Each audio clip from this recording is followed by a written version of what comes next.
PM Shri പദ്ധതിയുമായി മുന്നോട്ട് പോകാനാണ് ഗവൺമെന്റ് തീരുമാനിക്കുന്നതെന്ന് ഭംഗ്യന്തരേണ വ്യക്തമാക്കി കഴിഞ്ഞിരിക്കുകയാണ്.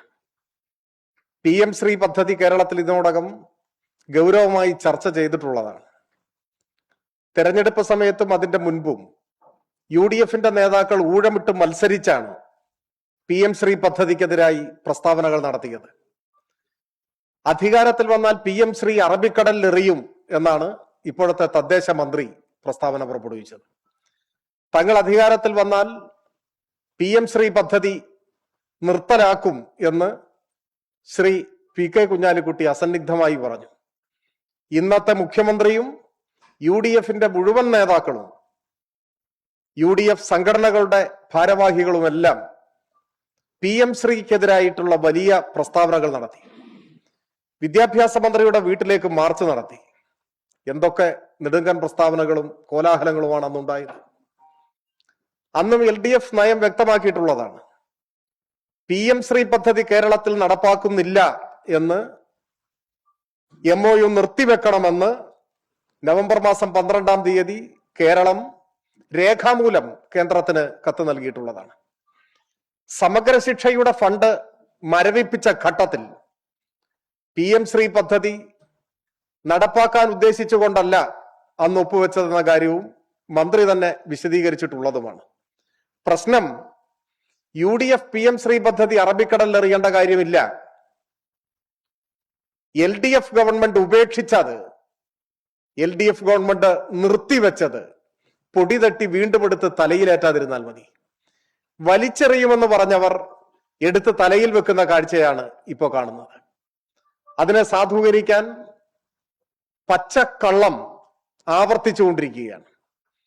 PM ശ്രീയിൽ നിന്ന് ഒപ്പിട്ട് പണം വാങ്ങി എന്നാണ് ഉത്തരവാദിത്തപ്പെട്ടവർ പറയുന്നത്. ഒരു നയാ പൈസ PM ശ്രീ ഇനത്തിൽ കേരളം കൈപ്പറ്റിയിട്ടില്ല. PM ശ്രീ പദ്ധതിയിൽ ഏതൊക്കെ സ്കൂളുകൾ വേണം എന്ന കാര്യത്തിൽ പോലും ആലോചിച്ചിട്ടില്ല. ആ പദ്ധതി നടപ്പാക്കാനേ ഉദ്ദേശിച്ചിട്ടില്ല. മന്ത്രിയുടെ നേതൃത്വത്തിലുള്ള പ്രത്യേക സംഘം കേന്ദ്രമന്ത്രിയുടെ മുൻപാകെ നേരിൽ വ്യക്തമാക്കിയതാണ്, ഞങ്ങൾ ഈ പദ്ധതി നടപ്പാക്കാൻ ഉദ്ദേശിക്കുന്നില്ല. രേഖാമൂലം കത്ത് കൊടുത്തതാണ്, ഈ പദ്ധതി നിർത്തിവെക്കുന്നു, ഇത് നടപ്പാക്കാൻ ഉദ്ദേശിക്കുന്നില്ല. സമഗ്ര ശിക്ഷയുടെ ഫണ്ട് വാങ്ങിയതിനാണ് PM ശ്രീയുടെ ഫണ്ടാണ് എന്ന് പറയുന്നത്.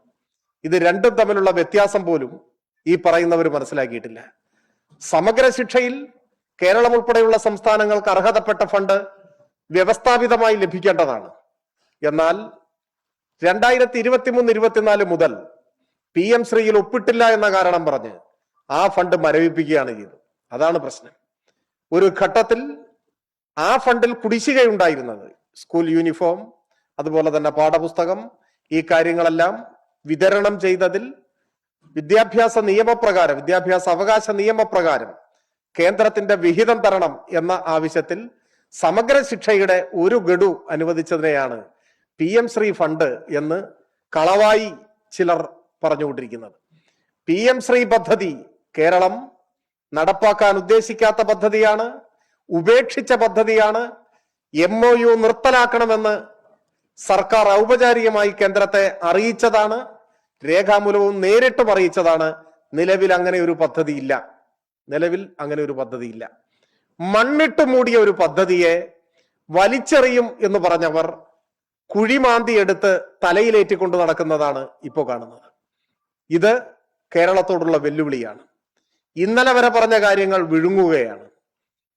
കോൺഗ്രസ് ജയിക്കുകയും BJP ഭരിക്കുകയും ചെയ്യുന്നതിനാണ് കേരളം സാക്ഷ്യം വഹിക്കാൻ പോകുന്നത്.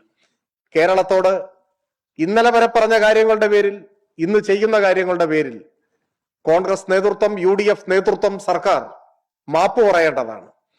PM ശ്രീ പദ്ധതിയുമായി മുന്നോട്ട് പോകാനുള്ള നീക്കം ഈ ഗവൺമെന്റ് ഉപേക്ഷിക്കേണ്ടതാണ്.